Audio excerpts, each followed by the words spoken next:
Hello, guys. I'm Sudarshan, a Starshine Star. Welcome. I have a channel on YouTube called It's the Dazzling of Light, or you can just go to YouTube and type in um, at Sudarshan, a Starshine Star to access my. I'm getting close, pretty close to 300 podcasts there. A couple of them are actually videos, which you can see me actually talking in a very short playlist that I made not long ago.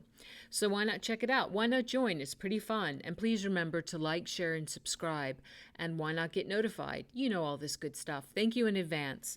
Today is a beautiful Tuesday. It's January 6th, 2026. Happy New Year. And yes, it is. I can't believe it's a 5-year anniversary of Jan 6. Wow. Amazing. And we're finally going to be seeing more and more victory and truth coming out about what happened on January 6th. And we, the people of America and the world, deserve that truth. I like to begin all of my clips with the 3 opening prayers, which are in Sanskrit and Telugu, and they are short. It's the Guru Mantra, the Ganesha Mantra, and the Gayatri Mantra. And I do this to bless, uplift, purify, and protect you, me, and this clip. Before I do that, I command on the sacred blood of Jesus Christ, Yeshua, to flow over all of us, cast out the spirit of fear, cast out the spirit of pain, cast out the spirit of ill health, cast out the spirit of lack and poverty, scarcity, cast out the spirit of jealousy, envy, bitterness, cast out the spirit of low self-confidence, low self-esteem, self-dislike, self-hatred, cast out the spirit of fuzziness, fogginess,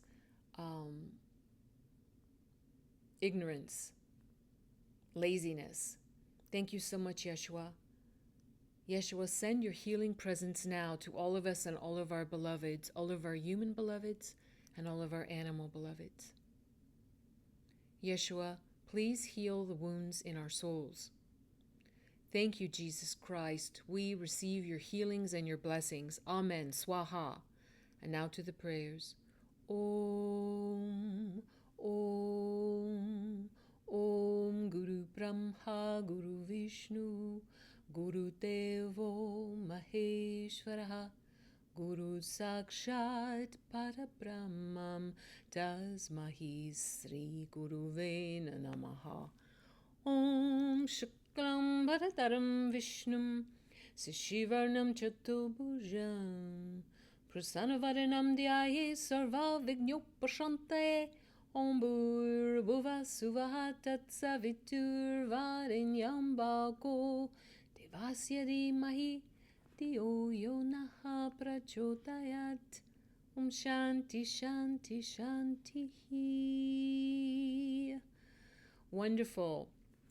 Well, I'm going to call this clip spicy, why we went into Venezuela first, juicy. And I'm calling it that because there's so much to this. Really, I'm so happy to be presenting this information to all of you. And I had prepared this a few days ago, but I just didn't feel to put it out until today. And I always trust that feeling. So you guys are in for a real treat. This is coming from Michael Jaco and Awano Savin, a really incredible. They're both. Michael Jaco is ex Navy SEAL. He also spent some time in the CIA, and yeah, he's one of the good guys. There are some good guys in the CIA, so they're not all upside down evil yuckos. But Savin, who uses that name, that's not his real name. He uses that, and also when you see him once in a while, he has on a fat suit with a cowboy hat. So he's in disguise, but he's a definite insider with incredible knowledge, and it's really interesting to listen. So here we go. Here's Jaco. Juan, thanks for coming on at short notice. You're on the cutting edge of getting this information out, as you have been. This is very similar to, our days back when we took down Noriega. So I was one of those guys around the helos. Tier 1 guy, Juan, yeah. Jaco, but I think this one was much better done, much better coordinated. I think we can all be very proud of U.S. military and the coordination that happened to make this happen. Juan, Well, the thing about this with Noriega, there was no real notice to Noriega that we were coming. Their military wasn't ready for us. Whatever anticipation was relative compared to this low level here. You have the biggest military buildup in that part of the world since World War II. And they clearly know we were coming at some point. That was part of the genius of keeping them on edge the whole time. But monitoring all of their activities so we could see who was where, what their plans might be, who was coordinating. And then it went mostly unnoticed. Maduro had people within his inner circle who were communicating with us that were intelligence agency assets, or in this case, one specific asset that had direct knowledge and gave us enough information so that we were able to act with confidence. And then, the hardest part about doing something like this, there was a plan to do this for as far back as almost 2 weeks ago.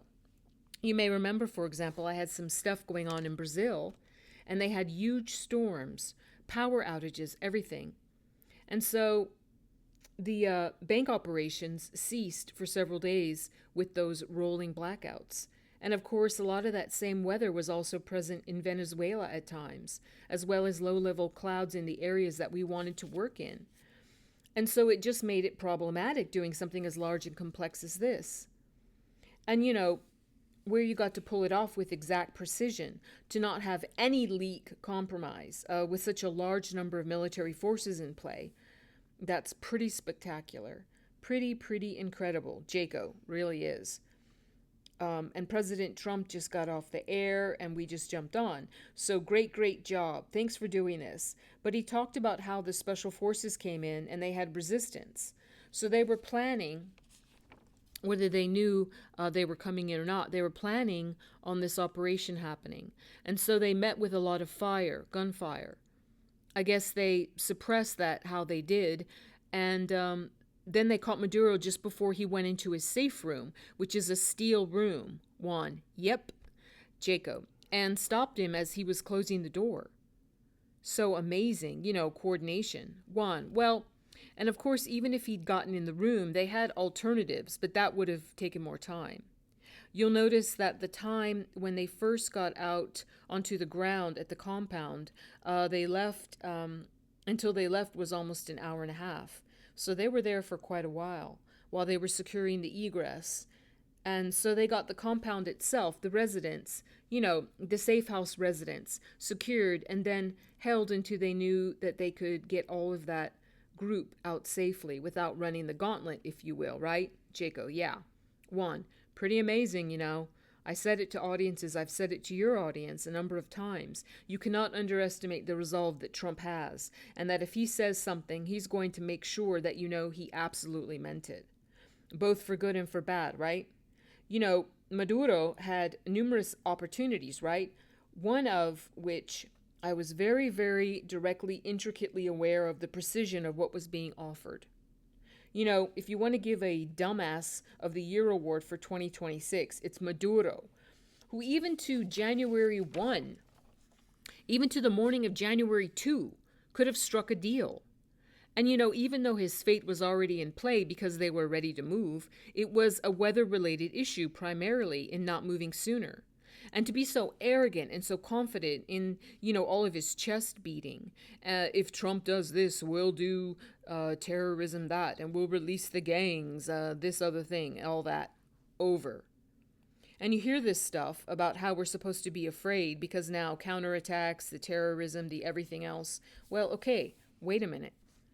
If we're going to go ahead and secure Venezuela and secure these facilities and bring in American companies and contractors to help rebuild Venezuela's oil industry, we're talking about a lot of people that are going to need some level of sense of security and safety to move around and do what they got to do. And I think the reality of this moment is that all of that chest beating and threats and everything else are going to be meaningless, And by the way, look at that picture, okay? So Maduro is dressed warmly, but he's got the nice leather cuff so he doesn't get an owie on his wrist from getting them over-tightened. He's got his bottle of water. He's got noise-canceling headphones on him. He can't hear anything around him. He can't hear them talking, nothing. And he's got his goggles on. He can't see a thing. He can't see anything. He can't hear anything. He can drink some water and mumble. Nobody cares. He could have been Mr. Dumbass there could have been in a tropical location, spend his money out of reach of U.S. justice, take the deal, go away. Marcos did it. Marcos took the money. He left and, he lived to be an old man. Okay, Maduro could have done the same thing. There is the biggest dumbass in the Americas right there. And he laughs. Jaco, yeah, no doubt, yeah. That's interesting you brought up Marcos. Because, I was over there during that time frame as well. There were situations that were happening and special forces were involved in some of that stuff as well. But, moving him out, he took it out and pretty much his military had already turned against him. So he didn't have any other recourse. Now, Juan, well, let me interrupt. Just to add this. Maduro's military was already turning on him hard. He didn't even realize how bad it was going to be for him. It's the Cubans that were holding the line and even taking out some of the people they thought weren't trustworthy to hold the line against or for Maduro. So there's dramas to come out over time. But I apologize. I just, it is just so much like Marcos. He had a different path, man. He could have been a genius laughing. Jaco, yeah, he lived in a hotel room and did his workouts on the bed. But other than that, and one starts laughing. Other than that, he did live a little bit longer, had a little bit longer life. His wife, lived. She didn't have all of her shoes, but she lived a nice long life after that. So, that's not going to happen for Maduro and his wife. Juan, hey, a lot of kids in this audience, people like in their 30s, majority, they don't remember as far back as we do. So Imelda Marcos, when they went into their residence, the people over there ran the residence when they went into exile. And her closet had 3,000 pairs of shoes. That's how big her closet. They have people starving to death, mothers begging for a little money to get milk for their baby, the country in complete, total, utter collapse. And she has 3,000 shoes in her closet. It was so... That's probably the thing if when you're a little bit older like us, that's the statement. You say Marcos, immediately goes to Imelda Marcos and her shoes. What will be said about Maduro? And by the way, here's something that people don't realize. I was talking with one of my friends, one of the great intelligence assets ever in our lifetime, who is the expert. He laughs. There is nobody anywhere in the intelligence arena that's probably a bigger expert on South America, Cuba, specifically Venezuela, and like that, other than this person. And he was pointing out again something that we've known for quite a long time. The genius here, Maduro was just a bus driver, okay? Jaco, wow. He was just a bus driver. And Chavez didn't necessarily trust anybody. He wanted people he could control to be around him because anybody that actually had a brain is a threat, right? And Chavez is just a brute. So Chavez gets the bus driver, makes him the vice president, wants him to be the one that succeeds him. And part of the reason for that was the Cubans. The Cubans. And you saw it in the press conference. You heard me talk about this morning. But during the news conference with President Trump today, somebody brought up Cuba. And Trump, said, well, they got some stuff to worry about. Rubio said a few things, they were running, just as I told your audience, I've said it for, last year. It's the Cubans running Venezuela. And they reiterated that today. The security forces out of Cuba running Venezuela. They've got some problems. The border to Colombia, they send in a military to kind of cover that border.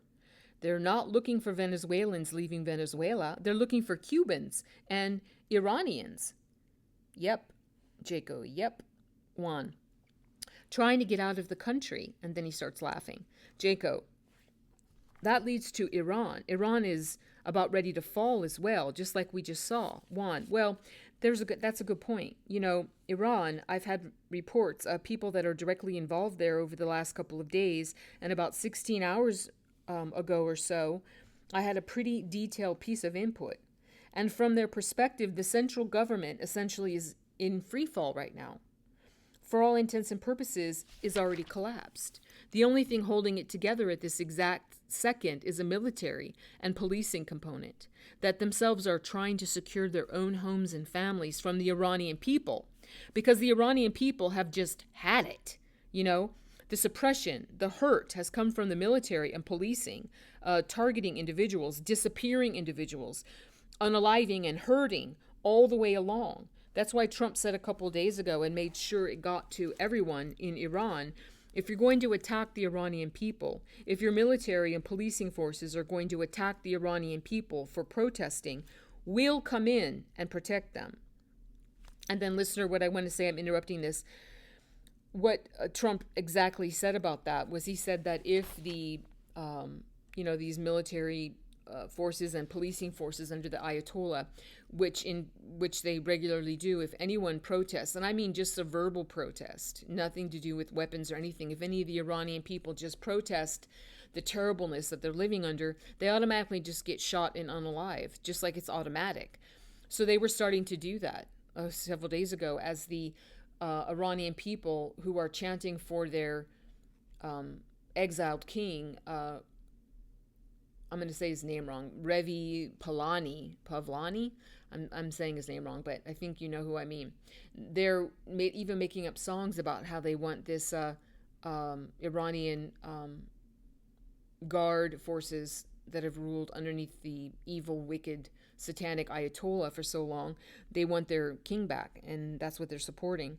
So anyway, President Trump said flat out, he posted it on his Truth Social, he said to he announced that if the Iranian military and policing forces under the Ayatollah there start unaliving the protesters like they usually do, if they were doing it anymore, because they started doing it. But he said, we are locked and loaded.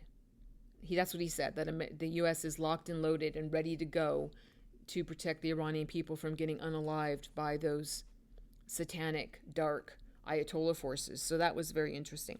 Anyway, so let's go back to the Jaco and Juan talking. Now, in light of what just happened with Maduro, you think those guys are going to take Trump seriously? They better. And he starts laughing. Jaco, yeah. Well, this is kind of the stuff we've been talking about for years, that at some point Trump comes back. We're going to see a worldwide takedown of these evil, corrupt governments. And so the dominoes are starting to fall. And if you don't get in line, if you don't start doing the right thing, your government's going to go down. And I think he basically said that about Cuba and Colombia, Iran. So a lot of these countries are basically on notice, I believe. One, well, and let me say something that, I think your audience knows. I am no lover of anything Bush, anything within the family. I am mad as hell. I'm pissed off. I've got reason to be. I don't talk about it on the air. But I can tell you right now, justice can't come too quick. Now, the big flip, President Bush and his Zapata oil and all that crap into the CIA and everything else for all the years, but it really turned hard back in the beginning of Bush 2 and with the family and the stuff going on. There was all sorts of problems all the way back in the 80s and the 90s. Jaco, yep. Juan, Bush was the one really behind Iran-Contra, not Reagan. And if Ollie North hadn't destroyed all the records, Fawn Hall, what she smuggled out was the bank accounts that all the money, the Black Ops money, was in. They couldn't destroy those records. They needed to make sure they had that. But the rest of it, that's what Ollie was destroying in the basement. Had those records not been destroyed, it's my contention that we would have never have got Bush 1 or Bush 2 into office. The world would be so vastly different, and I don't believe you'd have gotten Clinton in office. The world would be so vastly different today if those records had not been destroyed back at Iran-Contra, there in the White House basement. Jaco, wow. Juan. And what they protected were criminal operations with the drug smuggling, the creation of it sounds, listener, like he said thicks. And I couldn't understand what he was saying, but he sounded like he said the creation of the thicks. And then one got eliminated with 5 remaining in Colombia, drug kingpins that were created in collusion with our own CIA and other intelligence agencies. Had those records not been destroyed, the trail would have clearly shown, the money trail would have clearly shown how CIA was being enriched a lot of their operatives in various parts of the world. And with that black ops money, the political stuff would have also shown the initial first investments clearly into Smartmatic. That is the predecessor of Dominion in the vote stuff. And part of what's interesting, even about today, a lot of the news feed was of Maduro when he was, running his presidential election. He's wearing his yellow suit with the stars and everything, looking like a superhero wannabe. And in that, he's casting his vote in the ballot box. And he starts laughing. For a pre-fair election. Yeah. Okay, right. What a dumbass. And at the end of the day, what you're really, really, really going to see happen, this is the first crack in the whole election of honest elections. Jaco, glad you brought this. Good. One. And so as they bring them into New York and go after the drug trafficking and everything else, Southern District, New York, of all places. Oh my gosh, of all places. Southern District of New York. Corruption Central. Why all the Epstein stuff there? Because they had 20 years to hide all the evidence on the Epstein stuff and convolute it and tweak it, okay? Why can't you trust all of it? Because a lot of it is tweaked. So you got to wade through and get the actual for real stuff, not the concocted Hollywood version. Rob Reiner gets some credit on that. So within this context, you have him indicted in the Southern District of New York, and the trials and the revelations, all the revelations that are coming, including the vote fraud with the machines. You're going to show the connections before too long. You're going to show the connections into various Western intelligence agencies, and it's going to lead to Brennan. It's going to lead to the Clintons. It's going to lead to all these various players. Don't expect it tomorrow, not this week or this month, but as the layers of the onion get peeled back, then very, very sensitive stuff is going to be allowed to come out to the public. Trump has to do that. And the reason he has to do it is because unless you would reveal what actually was going on, it will happen again. So you're going to have not just a couple people show, you're going to have waves of people. If we're going to get there and occupy Venezuela and come in with the business stuff, you're going to have all sorts of business people. Everybody's going to want to be in on the right side of history. No, I was never a bad guy. Not with Maduro and all that. No. And he starts laughing. They'll come out and give you every story in the world, and they'll have paperwork to back it up. You're about to begin to unravel something that goes across the world.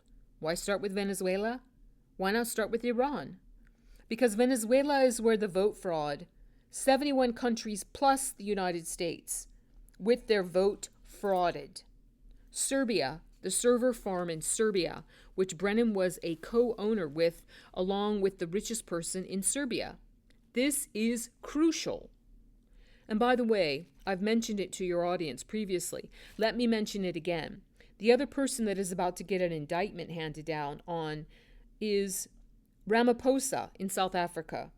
And he'll be treated exactly as Maduro is. Him and all his henchmen around him who went in and allowed billionaires to rape and pillage in the Congo for a little bit of mining wealth. Like they didn't have enough in their own South Africa. In South Africa. But the cobalt was the key, and China's right behind it. If Ramaphosa is a genius and he wants to show the world what a genius he is, or innocent, or whatever it is he wants to say, getting on the right side of Trump as quickly as possible by stepping down, admitting that his election was as fraudulent as Biden's. South Africa is where the server farm, when they had to leave Venezuela because it was collapsing so bad, to use their electronic technology to flip elections around the world, including coming up on the U.S. 2020 election. The first test of the Serbia server farm, of which Brennan was half owner in Serbia, was the South African election that put Ramaphosa in office again, and that whole crew. So his election was as fraudulent as Maduro's. Everybody knows it, and we're coming for him. If he's smart, he takes a lesson from Maduro and finds a nice tropical place, an island. We don't want him anywhere where he can get out on land. Azores would work. Someplace, very, very isolated. And he settles in and stays there and doesn't leave. You know, when I was in South Africa here a few months ago, I'm telling you, the horror that Johannesburg has become compared to what it was 25, 30, 35 years ago. I mean, when you say SHIT hole, that's probably, you could have somebody throw you under a latrine and let you live there, and it would probably be cleaner and safer than what Johannesburg has become. Just get one block outside of the main central part that's run by the criminals running South Africa. It's a horror. We're going to go after those guys. We're going to stop them because they're destroying South Africa and the rest of the region. And they were in partnership with Venezuela and China, moving drugs into South Africa and then up into Europe. We're going to go kick their asses hard with the pointy boots. No, he said, we're going to go kick their effing asses hard with the pointy boots. Jaco, yeah. Juan, your intel is amazing. Worldwide Intel Network is so unbelievable. And tell us, why are we going worldwide? Juan, Chinese Asian trying to take a picture of me. Uh-oh. Laughing. The Chinese are after me. Oh no. Anyway, she was trying to get close to me earlier today. Jaco, why would we have a worldwide network being collapsed when we have such problems? Because people are like, why are we doing this outside all around the world? We have our own problems here in the United States. Why are we doing it outside before we do it inside? Juan, that is a good question, but it isn't actually a genius question. The reality is, so many of the problems here in America, for example, the drugs, the death of people by the fentanyl overdoses, like that. This is the point of origin. We're not just taking out the trail, we're taking out the source. And that's why this is that's why this is so critical at this moment in time. Trump has shown the resolve to go out to these desperate places that all have got tentacles coming into America, trying to rip us apart. And, go at the source and see it fall apart in these other places. These support mechanisms for the traders within, literally. Where's the international support going to be as we disclose more and more of what Maduro was actually up to? Is there going to be support including money and rhetoric and like that to support the Clintons when the truth of what they've been doing comes out? I've been tracking someone in South America's movements for several years who's a very, very, very, very bad player and protected by Western intelligence agencies. And this person is as evil as anybody on the planet. One of his key places that he was rallying from was Venezuela. Jaco, wow. Juan, without that there, I suspect that he will meet justice somewhere very, very shortly. And this is someone that has a history here in the U.S., as he should. We don't actually want some of these people unalived. We want them to face justice. Jaco, yeah. Juan, but we'll take whatever we get, unaliving kids and things like that cannot be tolerated. So, whatever. In the case of Maduro, just like Trump said, look, it could have gone a different way. He might not have survived the gunfight there. He might not have survived the gunfight there as we were there to take him. But we were going to take him one way or another. He was not going to continue to be a threat to Venezuela or the world, And, taking care of business, Jaco, definitely. So, Colorado, they don't have the one bursts out laughing. Oh, ho, ho, ho, okay, Michael. When I first saw all the explosions, I thought they were busting Tina out. And then Jaco starts really laughing too. I thought that was Colorado. Listener, they're talking about Tina Peters. One, I thought, oh, finally he's going to go in.